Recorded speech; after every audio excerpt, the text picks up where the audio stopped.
Di beberapa masjid kita yang azan 2 kali hari Jumat, azan kedua menunjukkan waktu sholat. Lalu setelah azan pertama ada yang melaksanakan sholat. Sholat apa tuh Pak Ustaz? Azan pertama dikumandangkan dalam mazhab Syafi'i setelah masuk sholat, supaya orang bisa qobliyah Jumat. Setelah orang qobliyah Jumat, barulah khatib naik, Assalamualaikum warahmatullahi wabarakatuh.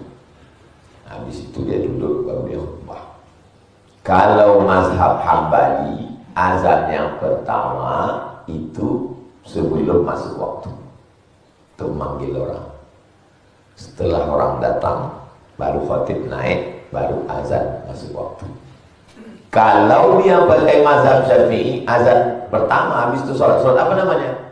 Qobliyah Jumat. Kalau dalam mazhab Hambali, azan pertama, banyak orang sholat apa namanya? Sholat sunat mutlak. Karena hari Jumat bagus banyak sholat sunat.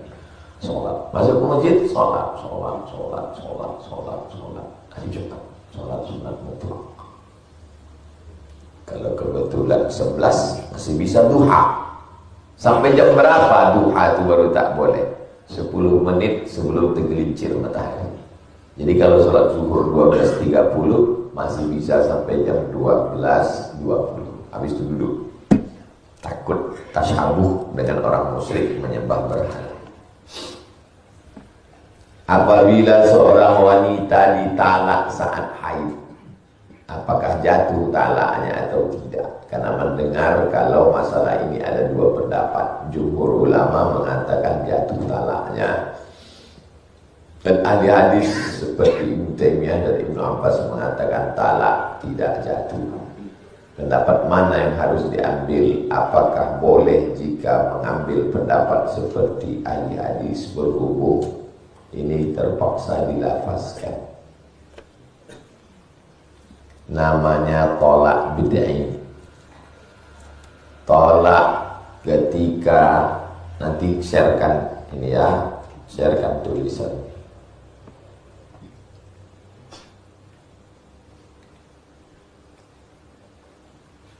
Orang ini kalau kita jawab, jadi bilang Ustaz, udah dibilang Ustaz Somad itu, kita percaya. Dikirimkan linknya, paketnya tak ada pula.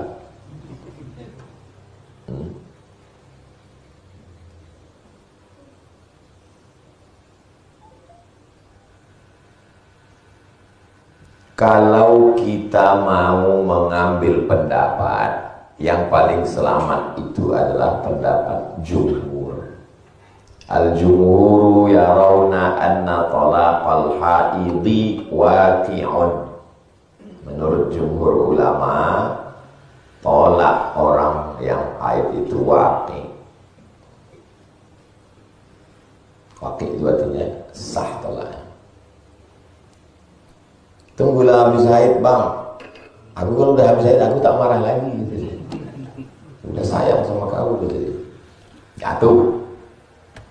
Saya yang tak mau saya jawab pertanyaan jamaah 2. Pertama masalah tolak, yang kedua masalah warisan. Kenapa Ustaz tak jawab? Karena kalau kita jawab, datang laki-laki, Ustaz, ku tolak kemarin istriku sedang haid, jatuh, kita bilang. Habis itu udah beberapa hari berubah pikiran dia. Dia mau mencari pendapat yang tak jatuh. Cari Ustaz lain. Tanya lagi, Ustaz jatuh apa tidak? Jatuh betul Ustaz ini. Cari lagi Ustaz lain. Sampai dapatnya Ustaz yang bilang tak jatuh. Oh inilah dia. Makanya masalah tolak, saya suruh kau tulis kronologisnya, kau bawa ke pengadilan agama Parit Indah. Nanti hakim itu yang menjatuhkan jatuh apa tidak tolak. Dia mengamuk pulang ke rumah, lambat kopi datang, talak kau sebanyak bintang di langit. Tanya ke saya bilang jatuh 3. Mak, mendengar jatuh 3, berarti bininya mesti nikah sama Cina Buddha. Tahu teman Cina Buddha, nikah Cina Buddha.